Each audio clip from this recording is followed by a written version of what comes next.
પાલિકાનું મૌન ક્યારે તૂટશે? ડભોઈ શહેરના મહુડી ભાગોળથી સુંદરકુવા સુધીની પાણી પાઇપલાઇનનું કામ લાંબા સમયથી ગોકળગાયની ગતિએ ચાલી રહ્યું છે, જેના કારણે આ વિસ્તારના હજારો નાગરિકોને પીવામાં પાણીની જેવી પ્રાથમિક જરૂરિયાત માટે પણ ભારે હાલાકી ભોગવવી પડી રહી છે.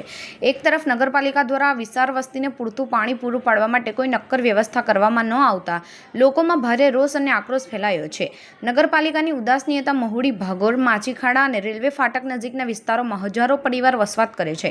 આટલી મોટી વસ્તી માટે નગરપાલિકા દ્વારા માત્ર એક જ પાણીનું ટેન્કર મોકલવામાં આવે છે.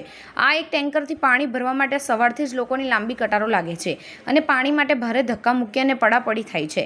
આ પડાપડીને કારણે મહિલાઓ અને બાળકો સહિત અનેક લોકોને ઈજાઓ પહોંચી છે. શું પીવાના પાણી મેળવવા માટે અમારે રોજ લડવું પડશે? નગરપાલિકાની આ બેદરકારી અને ઉદાસીનતા સ્થાનિકોના જીવ જોખમમાં મૂકી રહી છે.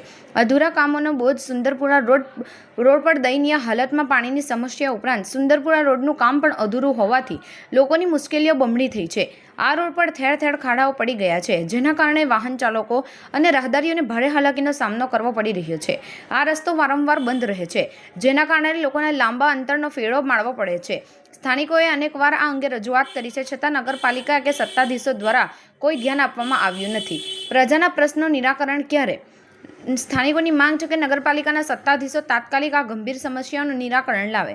પાણી પુરવઠા માટે પૂરતા ટેન્કરોની વ્યવસ્થા કરવામાં આવે અથવા વૈકલ્પિક વ્યવસ્થા ગોઠવવામાં આવે, જેથી લોકોને રોજ પડાપડી ન કરવી પડે.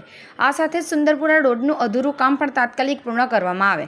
જો નગરપાલિકા આ બંને સમસ્યાઓ પર ધ્યાન આપી ત્વરિત કાર્યવાહી કરશે તો શું નગરપાલિકા પ્રજા આ પ્રશ્નોનું નિરાકરણ લાવવા માટે કોઈ પગલાં ભરશે કે પછી લોકોને આ હાલાકીનો સામનો કરતા રહેવું પડશે? આ પ્રશ્ન હાલ ચર્ચાનો વિષય બન્યો છે. રિપોર્ટર ફઝલ રઝાક ખત્રી, ગુજરાત અદ્ભુત ન્યૂઝ, ગુજરાતી.